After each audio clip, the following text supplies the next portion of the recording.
Hi. The Jewish calendar has unique ideas about every month. Every month has its own unique nature, preparation for various festivals and holidays. Some months are joyous, some months are solemn. The month of Elul, in which we are currently in the month of Elul, and it's 2 weeks before Rosh Hashanah, the Jewish New Year, also known as the Day of Judgment. And the preparations come in a few different forms. First of all, there are those who recite special prayers called slichot, which are asking for God's forgiveness for our sins. It is a custom of the Ashkenazi Jews of Europe, to blow the shofar, the ram's horn, every single day of this month, except for the day before Rosh Hashanah and on Rosh Hashanah itself, also as preparation, I guess an atmosphere of solemnity and trepidation and a little bit of fear of judgment. These are all part of the standard preparations for Rosh Hashanah. But in addition, people are buying new clothing. Very common, very standard. Buy a new suit, buy a new dress, new tie, new clothing to celebrate Rosh Hashanah. People are out there scouting the stores for all types of exotic honey and different types of honey, everything from jalapeno honey to tulip honey, etc. Is there such a thing? I have no idea. But in any case, we're going to be eating sweet foods and celebratory foods. For example, people eat pomegranates and people eat dates and people eat sweet carrots and all types of foods which are designed to put you in a bit of a good mood. And we say blessings and prayers that we should have a sweet, happy, wonderful new year. And so we have this strange combination of preparations which are preparations that you would make for a day of judgment, fear, trepidation, nervousness, solemnity. But we also have preparations for a day of festivity, a joyous occasion, what we call a Yom Tov in Hebrew. And on the day of Rosh Hashanah itself, we can see this duality. On the actual day of the Jewish New Year, we see this duality. We have wonderful festive meals, but the prayers, the prayers are a combination of solemn prayers, accepting God's judgment, accepting God as king, and so on and so forth. But also, there's a lot of singing during the prayers, and a lot of the singing is very beautiful. And even the sound of the shofar has different sounds.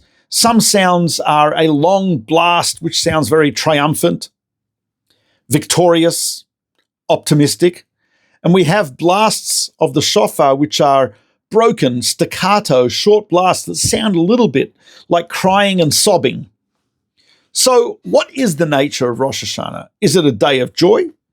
Is it a day of crying? Is it a day of celebration? Or is it a day of solemnity? Or is it both? And if it is both, that seems a little confusing.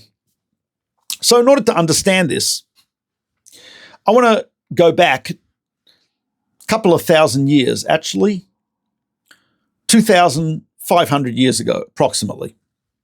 The Jewish people, from the time of Joshua, had been living in the land of Israel from about 1270 BCE, 480 years or 440 years until the first kings, the first temple is built in Jerusalem. The first temple is destroyed by the Babylonians, and the Jews go into exile in Babylon, which is what we call Iraq and Iran today. That was ancient Babylon and Persia. So the Jews from the land of Israel, the destruction of the temple, and the Jews are exiled to Babylon. There was a king in Persia. Persia, in the first Iran-Iraq war, 2,500 years ago, Persia invades Iraq, invades Babylon, and the Persian regime now is ascendant and controls the Middle East. The king of Persia, his name is Cyrus. Cyrus one of the things for which he is famous is what's called the Cyrus cylinder, which is it's a clay cylinder about this big. It's currently in the National Museum in Tehran. And this clay cylinder has proclamations written on it in cuneiform inscription. Two of the proclamations are very relevant to the Jewish people.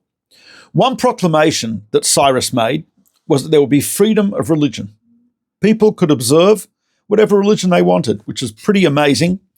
I don't think there's the same level of freedom of religion in the current Iran as there was in ancient Persia. But be that as it may, Cyrus allows people to keep their religion. And secondly, and very importantly for the Jews, he allowed people who had been exiled as a result of war to return to their homeland, meaning the Jews could now go back to the land of Israel. We could return from Babylon, Iraq, Iran. We could return to the Holy Land of Israel.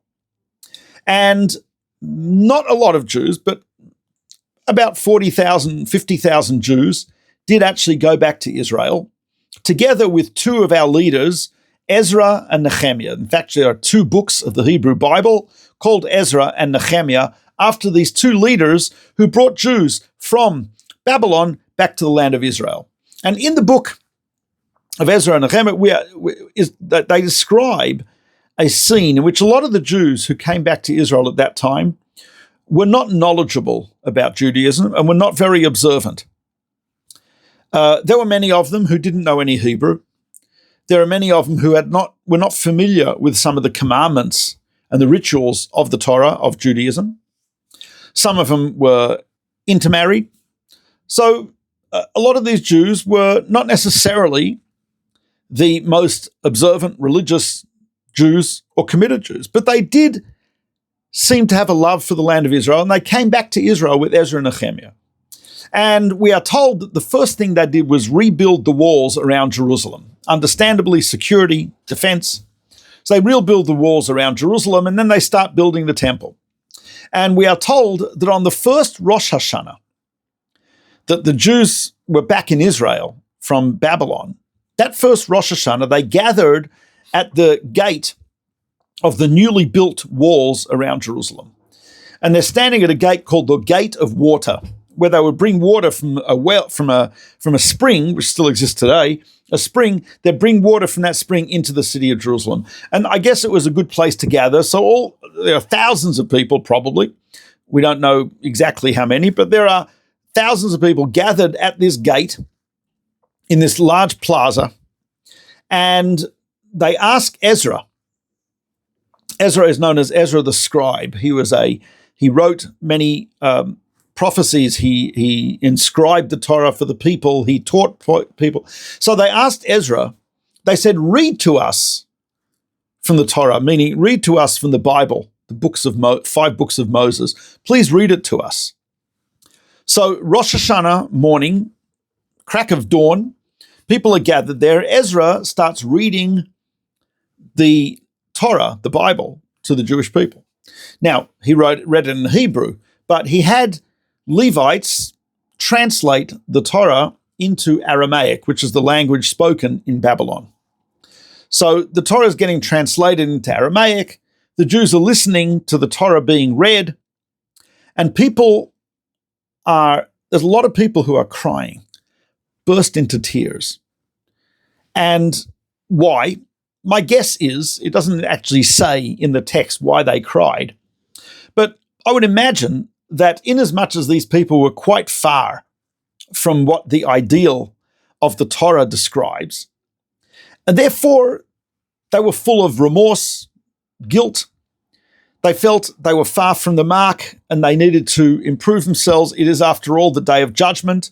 So they're not feeling great about themselves and their choices, and they cry, which is understandable. It's a very emotional moment. They've rebuilt the walls of Jerusalem.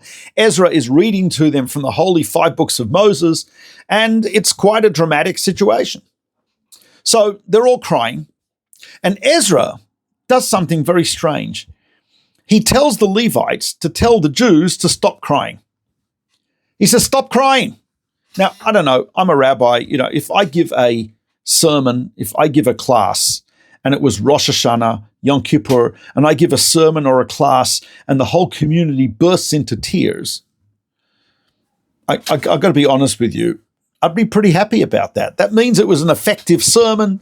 I mean, yeah, I got people thinking, I got some emotion out of them. People are not sitting there yawning, sleeping. This is great. Be high-fiving the president of the synagogue, right? That's not what Ezra does. What Ezra does is he tells the Jews to stop crying. What happens is the Jews continue crying. Ezra says, listen, he says, today is Rosh Hashanah, the Jewish New Year. He says, it is not a day to be sad. It's not a day to cry.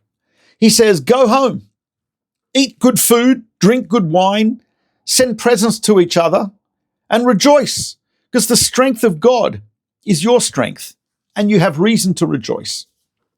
And then it says that the Jews kept crying. Ezra again tells them, stop crying, don't be sad, go home, eat, drink, and be merry. And then it says the Jews understood what he said. They went home and they rejoiced. So I don't know if you and I read this, I think I find it very strange. The Jews are crying for good reason. And Ezra, who's reading to them the Torah, I guess he wants to inspire them. But now that they seem inspired and they're crying, he tells them to stop crying, to be happy, to go and rejoice and celebrate. Very, very strange.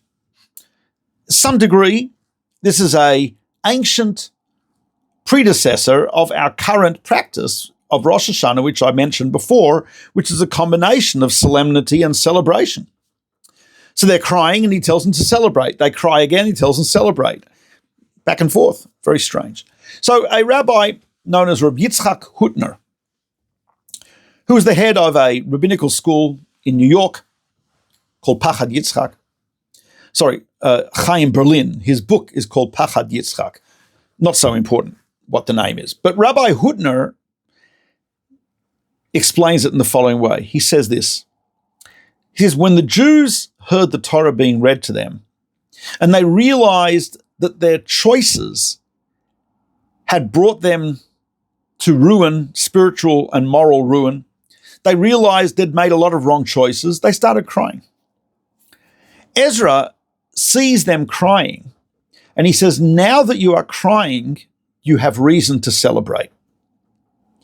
That sounds like a paradox, but listen carefully. What he's saying is, if you, he says to these people, if you are capable of crying about the tragic results of your free will choices, you are now able to, and you have the right to celebrate the power of free will. Someone who does not recognize the tragedy of free will has no right to celebrate the triumph of free will.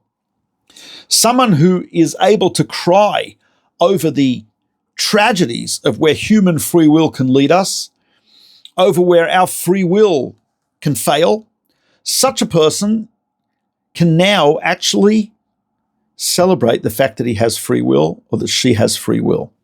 Because you see, once I'm capable of crying about my free will, that means I have a sense of responsibility. That means I take it seriously. And if I take it seriously and I have a sense of responsibility about my free will choices, what that means is that I am someone that you could be confident will make better choices in the future. Someone who doesn't really care about the choices they made, someone who doesn't cry about the choices they made, someone who doesn't have remorse about their mistakes is not a person I'd be confident will make better choices in the future, because they don't have any remorse. They don't feel the seriousness or the responsibility. So what reason do we have to be optimistic? But a person who is really full of that remorse and is able to cry because of the enormity of the mistakes, the enormity of the problems that human free will can do through negative, terrible choices, such a person, once they cry about that, I'm now confident that such a person will make better choices in the future. So when those Jews came to Ezra and they heard the Torah and they started crying, Ezra says, fantastic. These are people who are now capable of celebrating free will because they are people who understand the seriousness and the gravity of free will. And that, I think, is the key to the duality of Rosh Hashanah. It is, on the one hand, we are concerned with the choices that we are going to make, that we have made. We are full of, I guess, a sense of gravity about the power of our free will. I could make choices which are terrible. People throughout history have made evil choices. People have made ignorant choices. People have made choices which are negligent. People have made choices which are insensitive. We do this all the time. But if I recognize that I have the power to make those choices and I have the power to break the system, I have power to wrong myself and others, then, and I'm prepared to cry about that, prepared to pray about that, prepared to take that very seriously, to listen to the staccato sound of the shofar in its crying, I'm also capable of the triumphant blow of the shofar. I'm capable of celebrating the potential and the power of free will. There was a great Hasidic rabbi known as Rav Nachman of Breslov, 18th century Ukraine. Rav Nachman of Breslov said, if you believe that you have the power to ruin and to destroy, you should believe that you have the power to build and to grow. And that's exactly the point. If I believe I have the power to destroy and to ruin, and I cry about that, I also should believe that I have the power to fix and to correct and to do good. Because it's the same power. It's the power of what we call Bechira in Hebrew, human free will. And that is both the cause of rejoicing and celebration, and it's also the cause of solemnity and remorse. And that, I think, is the secret of Rosh Hashanah. We are spending the remainder of this month, about 2 weeks at this point that I'm recording this, we are spending the remainder of this month. Some of us will be saying prayers of repentance every day, Sfaradim, Jews of the Middle East. Some of us, Jews of Europe, will be blowing shofar every day and saying some other special prayers.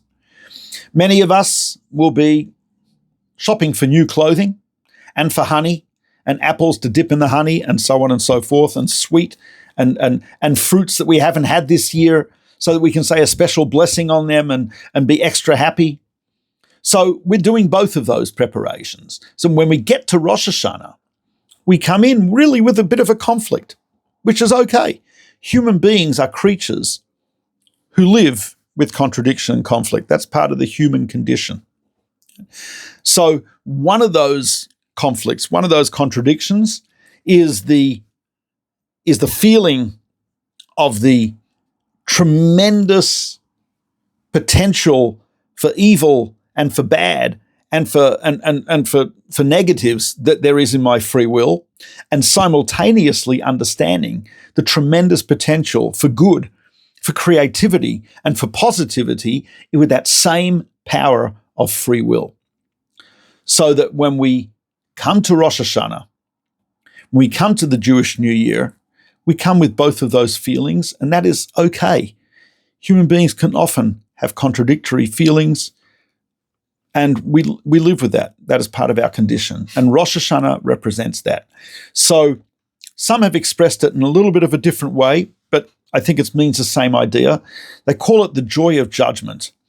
I am scared of being judged, but at the same time, I am proud that I am capable of being judged. Because if I'm an automaton, if I'm a rat running around in a Skinner maze in the psychology lab, if I'm a pre-programmed being, if I don't have free will, then I can't be judged. If I am judged, that is because I have free will. So judgment is scary on the one hand, but there's also a point of pride in the fact that I am being judged, because that means I am a sentient being, I'm a being with free will who can stand there proud and be judged. So it's the joy of judgment, and it's also the fear of judgment. And they both come together on Rosh Hashanah. So when we celebrate, when you dip the apple in the honey, when you hear the shofar, when you say the various prayers, when you sing some beautiful songs, when you sit there with your family with your beautiful new clothing, and on the other hand, when you go to the synagogue and you see people crying over their prayer books, you too may be crying over your prayer book. Understand that there should also not only be tears of remorse, but also tears of joy. Not only tears of seriousness and solemnity, but also tears or the feeling of pride and happiness in the fact that I stand as an independent, powerful being with my power of free will, and I can use that, as Reb Nachman of Breslov says, as I could use that if I believe that I can have that power to destroy, I have the power to build. If I have the power to ruin, I have the power to rebuild. And that really is the joy of judgment, the duality of Rosh Hashanah. That's my brief message for the moment. There was a great Talmudic sage, Hillel, who once said, "The rest is commentary, go and learn." He gave someone a one-sentence encapsulation of Judaism. I'm doing a 20-minute encapsulation of Rosh Hashanah. But my wish is that the rest is commentary, go and learn. There's a lot more to be said about this. There are many other speakers. There are many great books on the subject. There are many great classes on the subject. And I encourage everyone to study more about it and to use that potential in the best positive way and to have a happy, sweet, and wonderful new year.